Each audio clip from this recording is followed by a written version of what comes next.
I'm Casey. Welcome to the Systems Kitchen.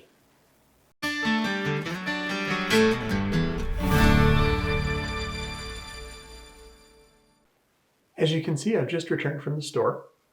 I've bought a variety of groceries, and I'd like to put those groceries away. But before I do that, let's talk just a little bit about the difference between elements of definition and elements of usage in SysML.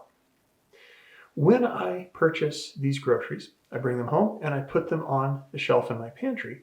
I'm actually creating elements of definition. I am defining their existence in my kitchen. And we see that same thing happen when we define elements in SysML, whether we're creating blocks or activities, state machines, value types, any number of these elements that we will and can reuse, we are actually putting them on the shelf in our pantry. Let's take a look at the CATIA Magic software and see how that works in SysML. As you can see, I have CATIA Magic open and I have a kitchen model started.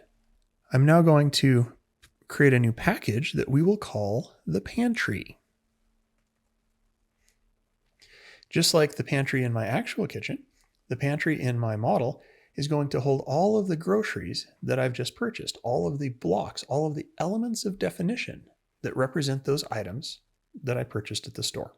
So to do this, I'm going to create a block definition diagram so that I can see visually what I'm populating in the pantry. This is not necessary, but it's a nice step to be able to visualize what's happening. So when I went to the store, I bought sugar. I also bought butter. I bought oatmeal.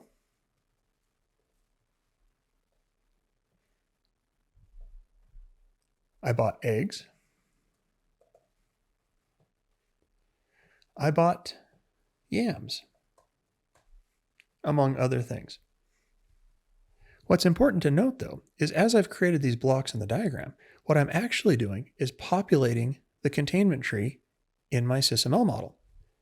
This allows me to create these elements of definition that I can reuse later. Again, elements of definition are reusable. We will use those when we create particular recipes, and they will become the type of our elements of usage. So I've just come back from the pantry, and as you can see, I've collected the ingredients I need to make a couple of very interesting and fun recipes. Let's talk a little bit about that action, taking something out of the pantry and using it. In SysML, we have elements of definition that we've described. We also have elements of usage. I'm about to take the elements of definition, flour, sugar, vanilla, butter, some chocolate chips, and make them into a delicious chocolate chip cookie. Now, I can use these to make any number of recipes. I can use them to make chocolate chip cookies, peanut butter cookies, sugar cookies. I may choose to bake bread. It's the same flour. I'm simply using it in a different way. So when I put it on the shelf, I've created my element of definition. I've defined it. When I use it in a particular instance, I'm creating elements of usage based on that element of definition.